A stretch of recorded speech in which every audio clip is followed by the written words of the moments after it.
Welcome to NAIFA's Advisor Today podcast series, where we focus on how financial advisors work, live, and give to their local communities and our greater financial services industry. Now, let's get started with the show. NAIFA Nation, welcome back to Advisor Today, the podcast. I'm here with my co-host today. We got sitting in the chair behind the scenes, but also on camera today, the Zach Hewells. Zach, how are you? The Chris Candy, I'm doing well. Man, you look good, man. You got a pocket square today? Huh? You got a dress for success, huh? You're always getting on me about that. And you're right. I just forget to put it in there. Zach is one of those people that you learn to love, and over time, I've dressed them a little bit. Here and there. We've been at conferences and I'm like, hey, take my pocket square, man. Let me put that in there. You look super fly. You got a swag there, bud. So last piece. I know. I just got to get that in there. So welcome into Advisor Today podcast. As we mentioned numerous times before, if you listen to our past episodes, the idea of giving back to the industry, our NAIFA membership, the opportunity to hear from some of the brightest and greatest minds out there amongst volunteers, industry leaders, companies, associations, and really what's happening in the marketplace today. But before we go to our guest today, Zach Hewells, tell us a little bit about sponsoring this wonderful program. Absolutely. So I'd like to just give a shout out to our National Leadership Conference. Our National Leadership Conference is where we come together annually to have our business meeting, to meet together, to share strategies for the coming year and how leaders can meet, network face to face, share challenges that they have in their own chapters, and grow and talk about the growing membership that we have within NAIFA. We're doing that in Virginia, in Arlington, Virginia, October 14th this year. And it's just going to be a great program. So if you're a NAIFA leader out there and you're not going to the National Leadership Conference, I urge you to reconsider and to go. You can reach out to us at info@naifa.org for more information, or you can reach out to me at zhewells@naifa.org for more information on that event. Chris, back to you. Zach, the NLC, like other three-letter organizations, three-letter wonderful programs like the NBA, NHL, the NFL, right? There's other organizations where they come together for brilliance, expertise, and opportunity. And not that we're the NFL or NBA, but we're coming together, NAIFA members, to learn, develop, uplift, and grow together so that we can have continuity within our leadership across the country and also nationally. So we look forward to seeing you soon at the NLC, not the NBA, not the NHL, but the NLC. If you haven't booked your tickets now, book your tickets. Come. We can't wait to see you there. With that being said, Zach Hewells, can you introduce our wonderful guest for today's? I absolutely would be honored to. So Craig Wright is from Strategic Financial, a financial advisor based out in Springfield, Missouri. He was the NAIFA president for 2 years. I believe it was 2023 and 2024. He has worked on committees within NAIFA nationally, as well as locally and state level as well. Craig is just a great advocate for NAIFA and for what he does in the industry. He's going to tell you a lot more about himself as well. But as a qualifying member of the $1 Million Roundtable and NAIFA Quality Award and a 5-star wealth manager, we are excited to have him here today. Craig, welcome. Welcome to the podcast. Thanks, Zach. Thanks, Chris. Happy to be here. Looking forward to talking with you both. Craig, it's good to see you. Before we came on, we were chopping it up a little bit about from Springfield, Missouri. That's the area you kind of reside in, and I mentioned the fact that if I'm not mistaken, Illinois, the University of Illinois, my alma mater, plays your alma mater, plays where you are at the University of Missouri, and it's this big thing. I mean, I think somewhere between 40 and 50,000 people come to St. Louis as kind of the meeting place for a wonderful game. And I believe Illinois won last year, I want to say. So we got a little bit on you there, but let's talk a little bit about how'd you land in Springfield, Missouri? I mean, that's a unique place. Yeah, so been born and raised here in Springfield. And so it's the southwest portion of Missouri, beautiful part of the country. Encourage people to come visit and If you like the outdoors, you like to golf, you like lakes, rivers, all that type of stuff. It's definitely a great place to be. And so, been here my whole life. Went to school up north of here, just a little ways, and Southwest Baptist University for my undergrad and graduate work. And whenever I got in the business, it only made sense to be back where I grew up and to do that here. So that's how Springfield came into play is when your family's from here and your wife's family's from here as well. You kind of stay for it, and it's a good place to raise a family. Good place to be in business. So, Craig, talk to us a little bit about. So, you served. Zach mentioned the fact that you helped lead our wonderful board over there in Missouri. You stepped up and raised your hand and was president for a period of time. So, tell us what did you learn during that process? Because uh, being a leader on a local board and being a part of advocacy at that level is a little bit different. It is, yeah. So, I mean, I've been involved in NAIFA for probably 10, 11, 12 years now. And it's one of those things that started off get involved with the local side of things and got to know other people in the business. And I've always believed, as an independent guy myself, that none of us out there are competitors. We are in there to support each other. There is enough business to go around. So many people need our help that we are never competitors, even if we're across the street from each other for it. But we can learn from each other and we can help others out, and that's really the principle of NAIFA as well. And so, getting the opportunity to meet people here locally, and then after a while, some people said, "Hey, what do you think about serving on the board here?" And so then, that's what happens, right? You raise your hand once, and and you maybe try and do a couple of good things and to best of your ability, and you get asked again, and so then eventually, probably, I don't know, maybe it was like 2020 or so, 2019, was asked, "Hey, what about being on the state board?" And so I said, "Sure," right? I didn't really know what that meant or what it looked like, but I knew what NAIFA was about. I knew the opportunities it would provide to give back to the profession that I love, and what I do and what I will do the rest of my career. And so that's really how I kind of stepped in. And so it's given me a lot of opportunities to learn. When you serve on a volunteer board with other volunteers, you learn quickly how to better manage your time. As you know very well, Chris, and stepping up in an even larger role. That if you want to run a successful practice of your own, but then also be involved in other things, you've got to be able to delegate within each of those organizations, including your own practice.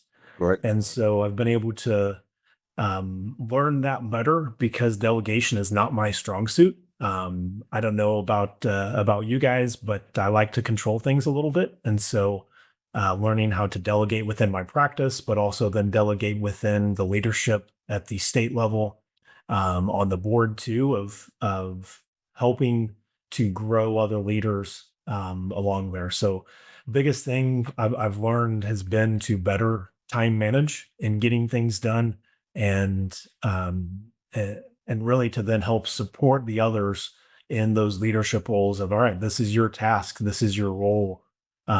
Let's get it done to the best of our abilities, knowing that we're doing this for the common vision of our profession, because we don't make any more money to do it. No one's paying us to do it. It is about helping others, making sure that our profession stays relevant, stays active, helping the American people to do better financially, because for most people, the thing they care the most about is either their money, their family, or their faith. And so we can definitely help with at least two of those three things for them, to help better their lives. And so that's why I've stepped up and done it, and it's led to other opportunities as well, by being willing to serve in doing things too. And not just step up and do it once, but you went around the sun again as president. So that's pretty it's pretty impressive.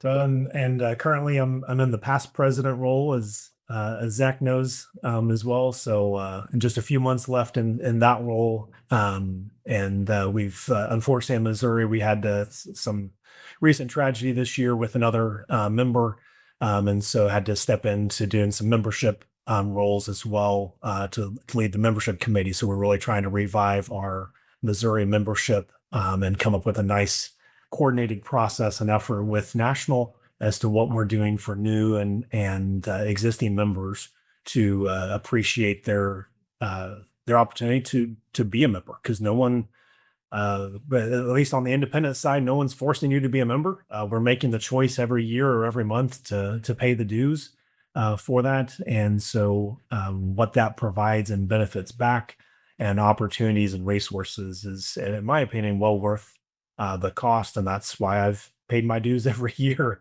for the last decade plus. So, Craig, a couple things there. You and I have something in common. We may be brothers, man.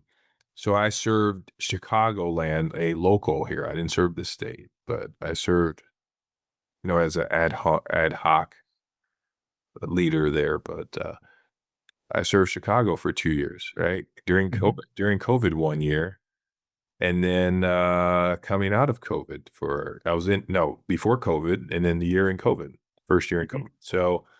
So, you had to think differently, right? You had to, people weren't coming to meetings, and, you were having golf outings, and you had a fundraiser. You weren't doing that, LILI class in person. Like, you had to do some things a little bit different. And at that time, we didn't know if the industry, what it was going to look like when it was all said and done. And so it had to, evolve over that period of time. So thank you for your leadership. But how do you get others to step up? I mean, you served 2 years, and you had to look around and be like, "Man, I need some other people around me. You can't do it by yourself." So how do you get other people to step up and to engage in being a part, get off the sidelines and be a part of leadership? I mean, you got some tools, techniques. What are you using? Yeah, I mean, I think one of the things that one of the tools that NAIFA provides to really help with that is the LILI class, the Leadership and Life Institute. And so, if I recall right, I did that in 2019. It could have been 2018, somewhere around there. Uh, that how that involvement happened was really just by being active in the local and what now would be considered the affiliate side of things, and someone saying, hey Craig, you should think about doing this, and so did it right. And so I think leadership and opportunities come both in our business, and what we do. It's belly to belly still, even when we're virtual.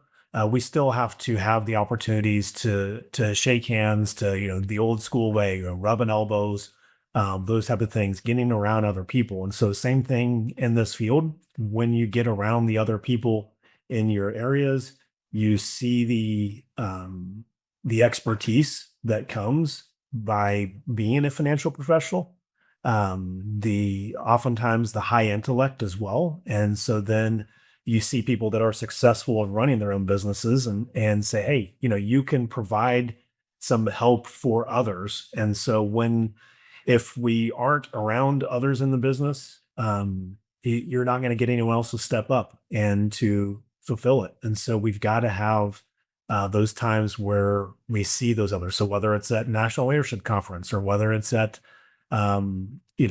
local meetings, or going out to Top Golf, or whatever it may be at your state meeting, getting to see the other people, to interact with them, to share a meal, uh, getting to know more about them, and going, okay, this is the type of person that could do very well in a leadership role. Maybe they're the more outgoing person. So maybe it's that membership side. Maybe they like the political advocacy. So the government relations side of things. There's a lot of people that when we get to know them and have those interactions, then we can find those areas that they can do well and that they are passionate about, as well. Because if someone wants nothing to do with advocacy, they shouldn't be doing government relations work, But at the same time, even if they want nothing to do with advocacy, doing our congressional conference. it can really flip that for them, and seeing the role that can have too. So I don't know that there's really a secret sauce, Chris. I think it's really just um, as a leader, you've got to get to know the other people around, and you have to encourage um, the other leaders on your board and on your team to be having those recommendations. And right, hey, this is the type of person we really ought to be investing in and helping them grow. And Lily's a great way to do that. And then pivoting from there to having them help serve. I mean, that's in Missouri, we've got a couple new board members set aside for next year that are recent Lilly graduates. Yep. That looking at putting them, whether they're an affiliate chair or doing something more a little bit higher level on the executive board or something like that as well. Well, you mentioned, Craig, a little bit of a path, right? And so for a long time, as I've kind of observed just throughout talking with our, NAIFA advocates and people around the country, is people are who they are, and they kind of land where they land when they're asked or they're kind of told or whatever it may be. But there's no clear, what I would call, path to success, right? And you and I are in the business where, you hit MBRT, and guess what? Then you want to go core of the table, then you want to go top of the table. Like there's a path to do that, right? The 100 Lives Club, like when you first start off, when you do 100 lives, your opportunity to be in this business goes up dramatically. Like there's kind of a path, like you do this, then you do this, then you do this, do this. If you think about our NAIFA path and what is the path to success, we understand that there's no such thing as 100%, right? But if we can build a path for people that will give them the best opportunity to help lead and for them to discover who they are during the process, I think that gives us the opportunity to really enhance kind of the stick-to-itiveness, or the, it's a Delvin Joyce word, right? Or the shout out to Delvin, right? Or that we allow for them to feel equipped and ready, whether they step up or not, right? Equipped and ready for them to be able to excel once they are actually in the seat. I am a strong believer to this day, and I will be a believer, that I believe everybody who serves in the president's role in a state, in any type of leadership role as it deals on the national level, should go through Lilly. I'm a big believer in that, because at the end of the day, if that's part of our culture or DNA, I just think of Duke basketball, right? And then Duke basketball, unless you go through the 5 pillars of what Coach K understands, demands success, you can't put on a Duke jersey. You can't walk out there and play. That's not how it works, right? That's the deal, right? So doesn't mean you can't go through the chairs and then go all the way through the chairs, but you can't sit in that chair, right? Until you've gone through. And that just becomes part of the commitment, right? The path to that, right? And then once like say I go through Lilly, what's next, right? Because we're all mountain climbers here, right? We were the campers or we're climbers, so we're climbers. So what's next? The path to LACP or a path to RSP, like, so that path should be laid out so it makes sense. What are your thoughts around that, Craig? Oh, I totally agree with you, Chris. I mean, that's having some people really are geared towards some of those leadership things. Other people, you've got to find it within, right? So some people are quick to raise their hand and go, "Yeah, me," for it. Others, it's got to be that person saying, "Hey, I believe this could be a good thing for you," and seeing something in themselves that they maybe don't see. And I think that's one of the beauties of our profession. Whether you're on the insurance side, the investment side, you do both, your home office, your wholesaler, whatever, it doesn't matter. Like there are great opportunities for growth. And, I really enjoyed my time in Lilly, had a great class, as well, similar to you. And it was really kind of post that of going, okay, why don't, I'm happy. I believe in the organization. I'm happy to, if someone thinks I've got something that I can help better the organization with, sure, let's do it, and I'll give what I can there. But I've always believed that the people who do the best in life are the ones who give to others freely. And so I've been the recipient of that from many, many people in our profession. And so if I've got something that I can share, I'm happy to do it. I know I'm not the smartest, I'm not the brightest, I'm not the best. But obviously there's been some success. So being able to then share that with others, and I always tell people, hey, if I can do it, little old me coming from Springfield, Missouri, like it's not like I came from all this great successful background. I started with 0 clients, and over time that's built up to be a great opportunity in helping a lot of people to do better than what they would had they never talked to me before. What a great perspective. What a great perspective. So getting leaders, super important. So let's geek out on Lily for a moment. We're all Lily grads here. So Zach, what was your favorite part of Lily? Like I put Zach on the scene. Like My favorite part, well, I mean, just one. yeah, I know. I'm just Yeah, trying to fun. think. I mean, it's just really good. I mean, I just feel spoiled by the class we had. I feel like even though it was one of the virtual online classes, I just think our group was so solid. And sure, maybe it's the fact that got such great connections with you and Scott Dormany, and but I just think it was really cool to even have that environment to do it. Okay. Great. Craig, what was your big takeaway from just one? I know there's a Just one. I mean, or your that's, most memorable moments there. I mean, yeah. one. I mean, mine was pre-COVID, so things were a little bit different then. But it's still being in a room with, I think there were maybe 6 in our class of people of various levels of success. We had, I think there was one person who was a few months in the business and someone who was making 7 figures in the business. But we were all willing to share and willing to help each other. One was in more of a captive role, one was more independent. There's someone that was more PNC focused, some that were more traditional insurance sales focused, whatever, right? It didn't matter. It's, hey, I can still learn from you. And so I think it's that collaborative environment that reinforces the idea that, none of us are competitors. There's enough business to go around. Let's help each other for the betterment of our own clients for it. That's probably the biggest takeaway, is reinforcing that idea of, hey, you may do things different and that's okay. There's still something that you can teach me. And hopefully I can teach you something as well. Terry. Right. My biggest takeaway, if you guys were asking in an indirect way, was probably the eulogizing of yourself. That the ability to, and it's not the actual eulogy itself.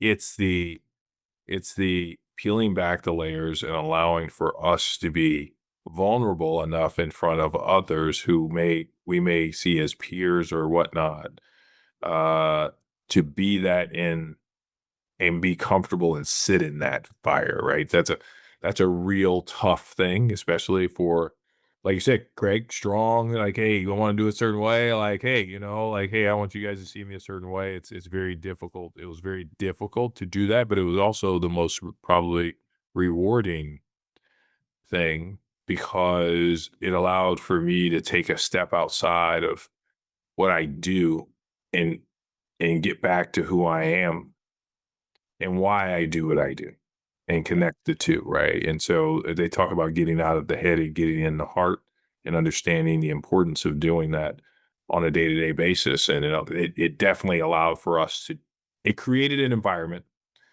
And I had 2 really good, we had like kind of 2 good teachers there who uh,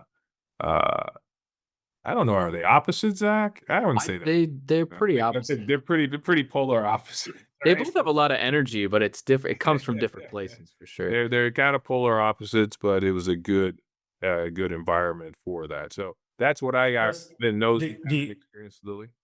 I was gonna say, do you have an easy time peeling back the layers of the onion of yourself in front of others, or was that a challenge It was for that piece of it? It was the hardest thing to do, man. Because It's the hardest thing to do because I'm like, man, I don't know. Because again, you're doing it in front of, let's call it acquaintances, somewhat strangers. You know what I mean? You're not doing it in front of loved ones, right? You're not doing it in front of your spouse or your kids. You're not doing it there. You're doing it in a space where you just hope that they're going to hold space to accept what it is as a human, as a person, as someone who's in this experiencing this situation at this time, right? And so you don't know, but like you, someone who loves to control things and things have to be a certain way, the uncertainty of it and discovering that space and being comfortable just being uncertain and feeling through that is just tough, man. That's tough. I mean, the moment I started that part of it, I just started tearing up. I was like, oh, here we go. Because I'd read it 5, 6 times, right? Before that, right? And so I'm like, all right, I'm gonna just whiz through this. Let's go, right? No problem.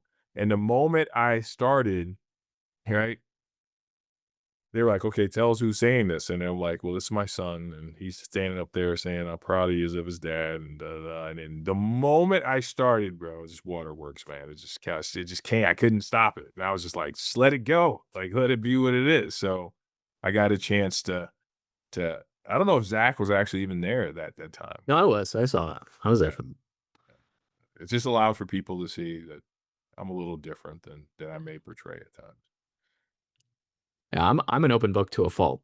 I feel like I'm always sharing too much information, but it's usually when people ask more than anything. I feel like I keep quiet until someone says something. Yeah. Rick. So very good. So Craig, let's shift gears, shall we? Talk to us a little bit about your practice. You mentioned that you were, well, you could tell NAIFA Nation. So, did you start off on the risk management, the insurance side, PNC? Like, where did you start, and then how did you end up getting kind of down the path of where your practice is today? Yep.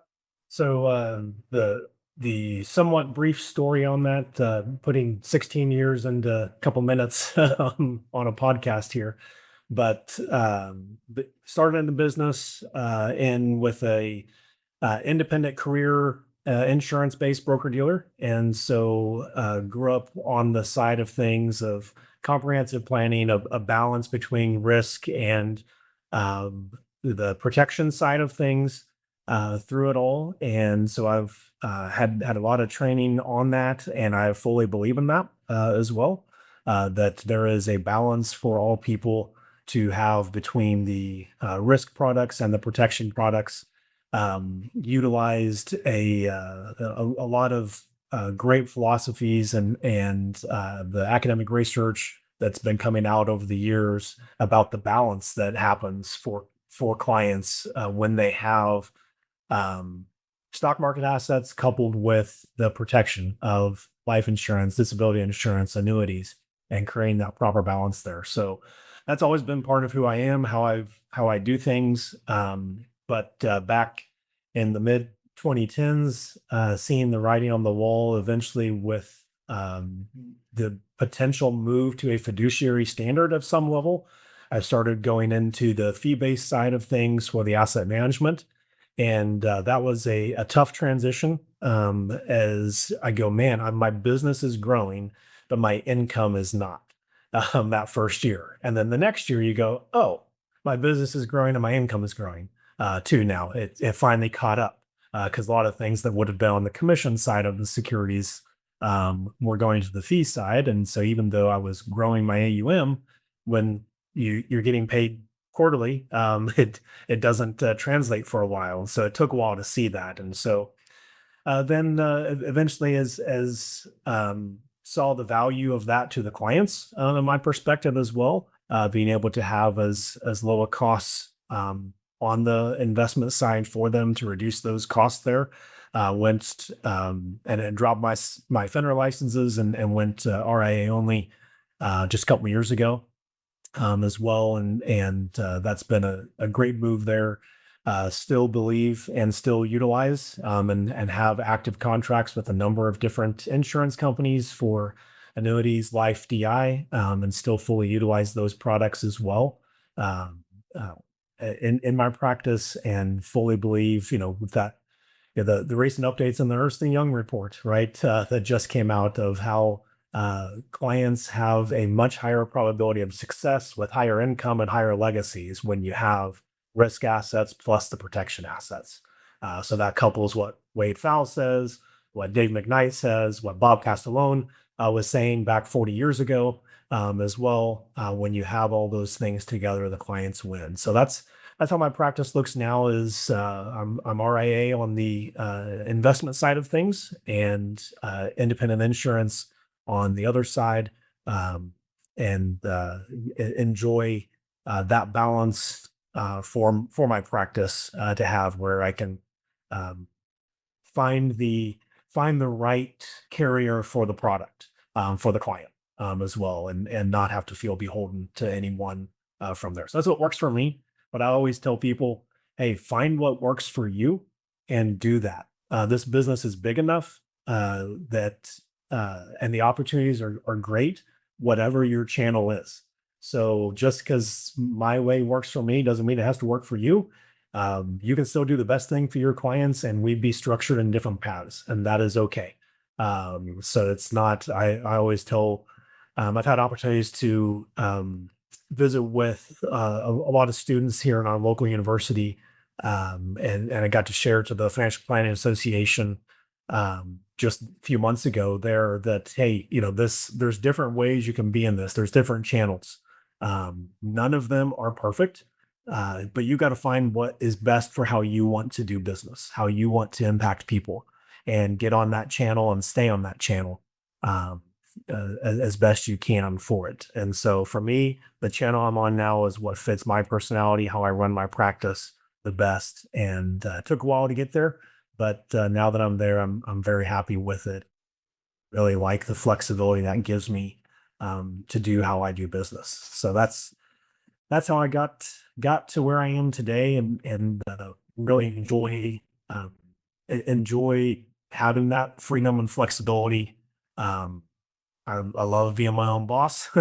Always been that way, and that's very helpful for how I structure my business. To just a couple of days ago, took the day off and went with my family, and a good advisor friend of mine who's in a different company, and we had our families down at our lake place, and we're on the water all day and enjoying life. It's like, it's great. And then now today, back at it, got several meetings lined up this week, and continuing doing business as well. So I didn't want to talk on mute. I saw it muted me again. I don't understand, like, this AI. So let's talk about AI, shall we? Okay.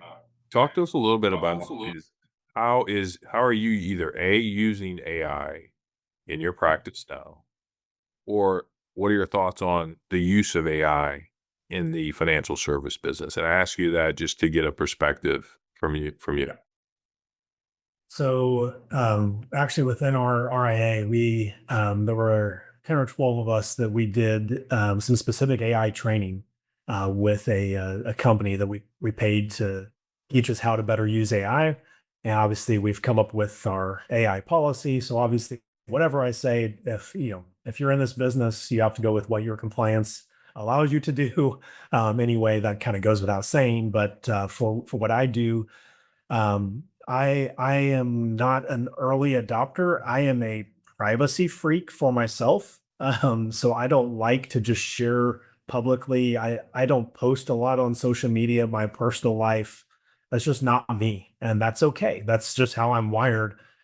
So I'm very careful with how I use AI, but I use it in helping to compliantly structure emails to clients. So I'm keeping the client's name out of it, the client's details out of it, getting better ideas for how to wordsmith things, doing presentations.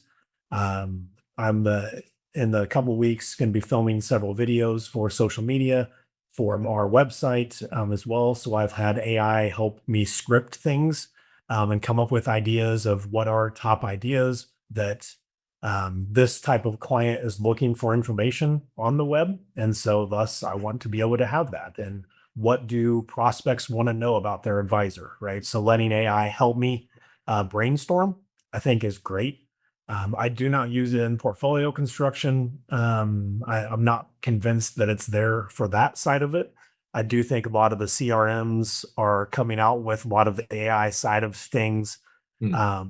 that will be interesting. In fact, one of my top clients was meeting with him, and he's got a technology company, and essentially they're launching a AI based CRM tool that would be all housed within itself, so they can help with compliance side of things to then be able to data mine the client base to help predict and provide positive outcomes going forward from there. So it's like this is stuff that's coming down the pipeline, um, but I think we've got to be very careful with it and how we do it. So that's kind of my approach right now, but it's evolving. So yeah, Chris, what are you doing with it?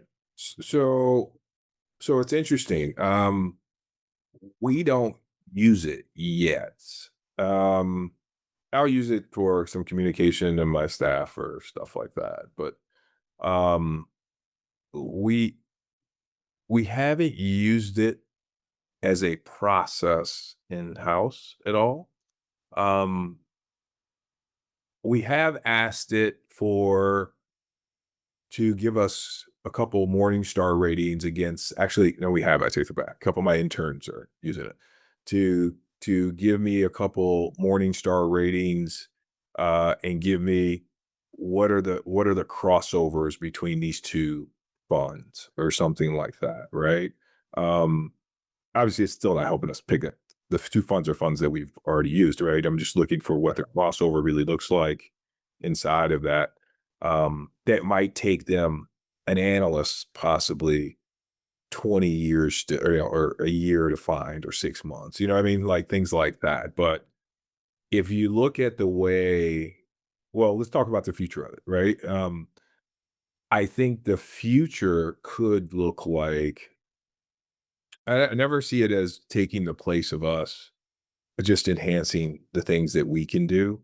Like I do think if I could, what like if I was in the car today and I said, "Hey, AI, tell me what the pre-markets look like prior to open," right? I mean, obviously, it can tell me a lot faster than me going and looking it up, right? And, what do the pre-markets look like midday? Hey, tell me what's going on midday and any new report, any corporate reports that are coming out today, I need to be aware of. You know what I mean? Like things like that, where it would just take time to research it and research what's coming out, things like that. But I have not yet found, and I've listened to a bunch of different things, and that's the reason why I asked.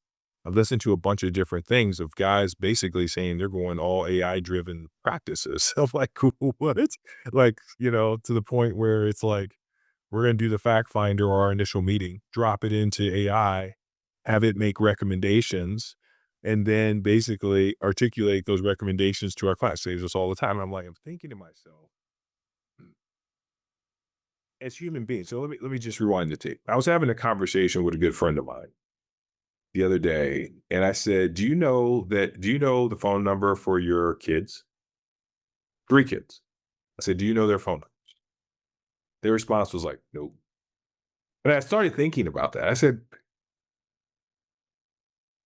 you remember when you were growing up? I still remember my first cell phone. I remember the phone number, 217-638-2422. I remember the phone number, right? And so our brains were conditioned to use them in certain ways. But if we stop using them in those ways, just like any other skill set, we will stop being able to use it. It will be a foreign language. We'll have to go back and relearn it. So just so I stay abreast on what's going on, I'm still using long math on paper, right? Versus pulling out the computer. Our young interns, they'll just pull out their cell phone. I'm like, no, not in here, right? Pull out and just tell me the numbers, like what percentage and what number is that goes in what, right? Because again, they're so used to just doing that. I think I think some of the things it does for us as human beings, it creates laziness, and it allows for us to think. It allows for it to think for us. And as the human brain, Einstein said it the best: the human brain is the fastest computer on the planet ever created. We only use 5% of it.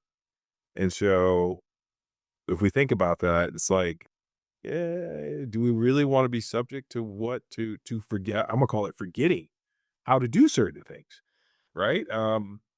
But I'm not sure the future of AI in my practice, my firm will exist more than just giving us data, the way it's built for us right now. I mean, I don't see it now. I can be 100% wrong. Don't get me wrong, but I see it as that, like giving us updates, giving us data, blah blah blah. So then we as humans can make some decisions based on what's in the best interest of our clients. I see that route going for AI. Where do you see it going for you, Craig?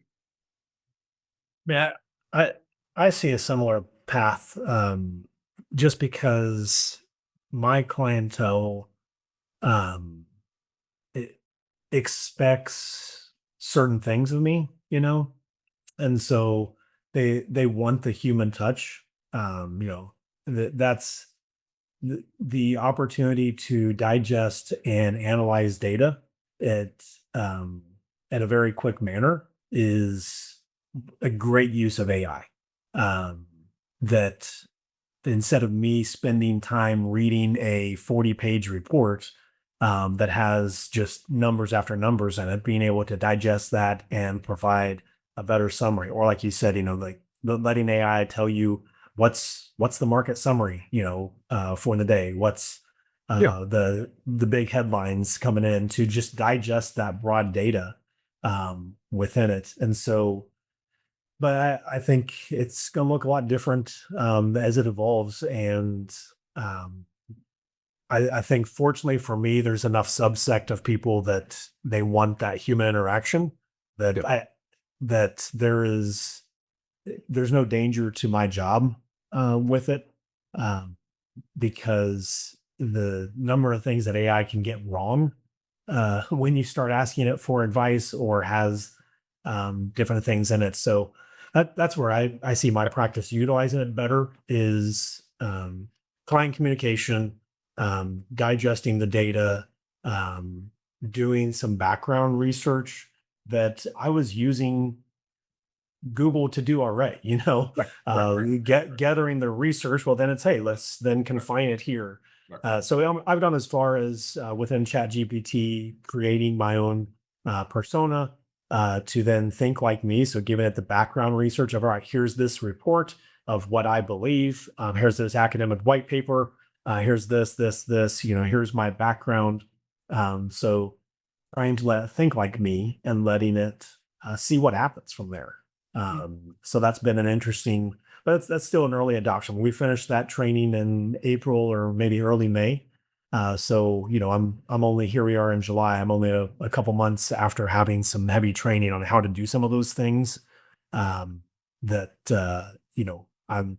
It hasn't changed my practice dramatically. That's been more, oh, I didn't know that's how to do it, and I was getting frustrated with how a non-techie person was trying to figure out AI, and now I know how to do it. So then I'm not frustrated. I can get it to do what I want it to do fast, instead of being where I gave it a task and it didn't do it. And I wasted, I mean, in our training, we had a goal. All right, here, you've got to get it to do this task, whatever the task was. And I spent a full business day trying to get it to do something simple. But then I found out, well, that's not the way you do it.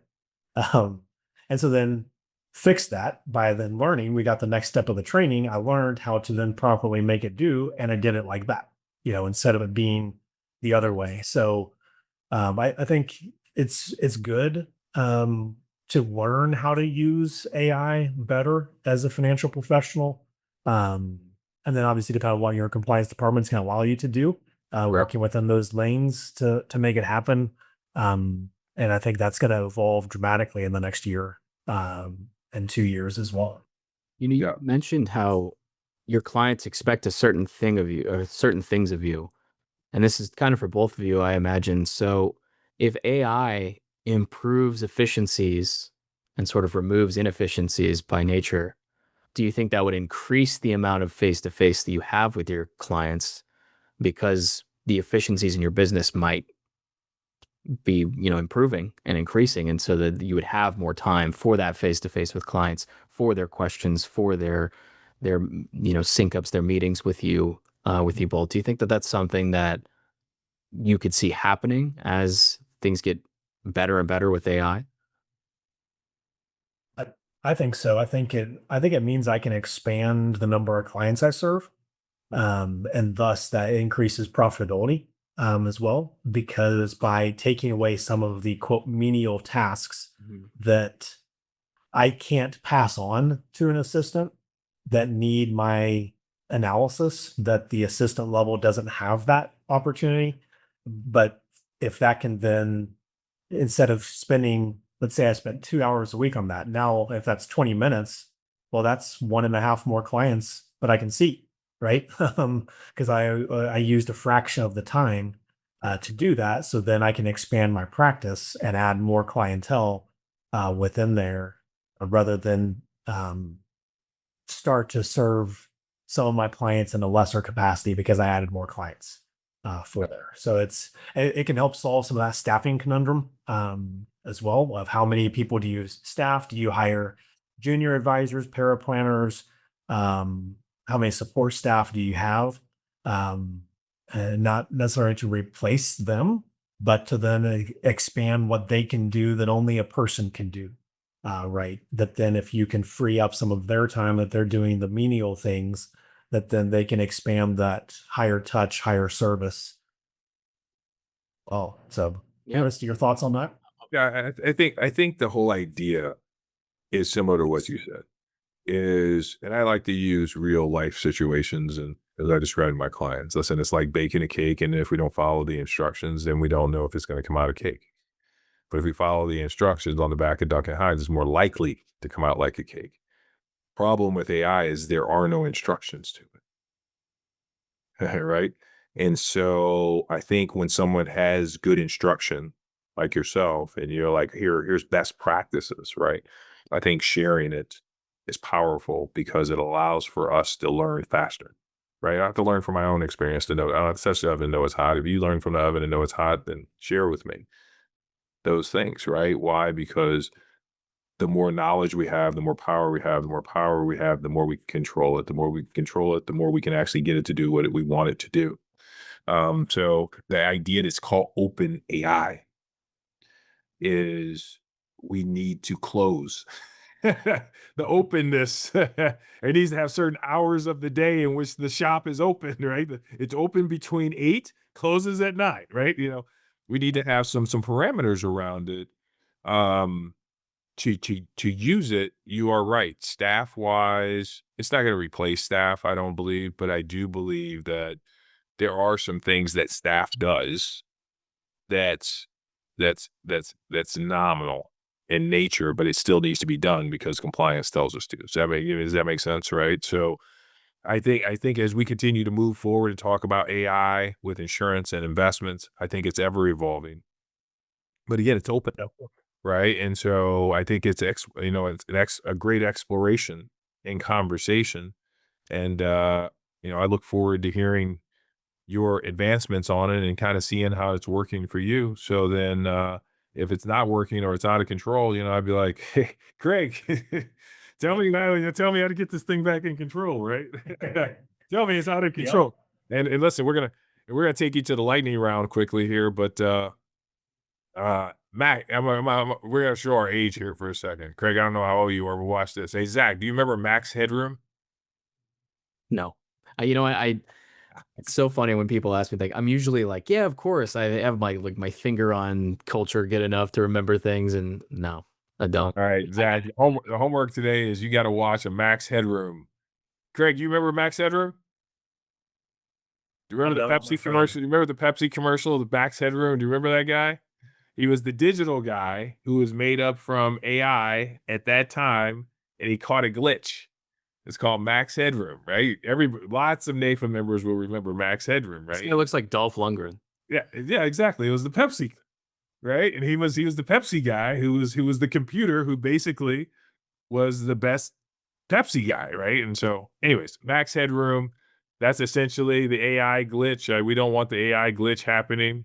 Watch that video out there. There's a couple of max headroom commercials, but it just kind of shows you they know that it's not perfect, right? My whole point is that it's not perfect. If it catches a glitch, it can actually mess up the whole product. So we don't want that to happen. So Craig, let's go to the lightning round.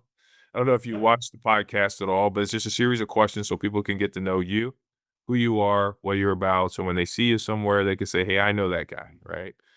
Everybody's a stranger till you meet them for the first time. So this NAIFA, Right. many of NAIFA members are seeing you for the first time today.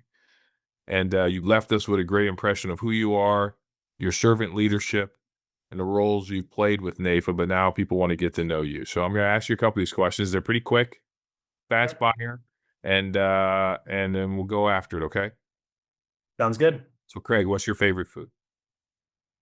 Favorite food. I enjoy a really good steak. A really good steak. How's it cooked? Medium rare. It's the only way. I don't know why this is Zach. It has to be parts of the country. I'm telling you, like this whole thing, like it's certain parts of the country. We were having this conversation at NAIFA one day, but that's a whole nother. When you see me, let's talk about it, right? Okay. All right. I remember that conversation. I don't think we should bring it up on the pod. your favorite, your your most memorable time in the industry so far. Your proudest moment in the industry so far. Helping a client. So the quick story on it, had clients that came to me. He was a retired bivocational pastor. She had always been a stay-at-home housewife. Never They never had much. She had just inherited a little bit of money. Came to me, what do we do with it? So figured out some options for them. And like, oh yeah, we've got this insurance policy that our old church had bought for us, but our guy that sold it to us said we probably should cancel it because we can't afford it anymore. And I'm like, there's no way. Like, you're in your 70s now. We can't be canceling a life insurance policy. So long story short, found a way for them to save it. A year goes by. He ends up passing away unexpectedly. And the financial dignity that still remains to her to this day, because of the ability to for us to save that policy, find a way to make the premium payments, keep it in force. She was able to move back to where she grew up, where her kids and grandkids live. In fact, she called me one day and said, "Hey, Craig, I found a home I want to buy. I've got two questions for you. One, can I afford it? Two, if I move to Ohio, will you still be my advisor? Can you still be my advisor? Because I'm not moving if you can't be." And I'm like, there's no way. One, yes, you can afford it. Buy it, pay cash, do it now. Second, yes, I already have clients in Ohio anyway. Doesn't matter. You're my client. And so she's still my client to this day. Not the wealthiest person I've ever worked with by any means, but the opportunity to save her financial dignity when tragedy struck, and to be so important to her because of that, that she wasn't going to move to be closer to her kids and grandkids if I couldn't still work with her for that. So that's my most proudest moment being in this business. Someone that wasn't the highest comp I've ever made by any means, but it was helping someone who needed help. And we have the ability and tools to do that. So That's really sorry that wasn't a quick answer. no, it's really That special. story. Craig, next question. Your 21-year-old self, what advice would you give yourself?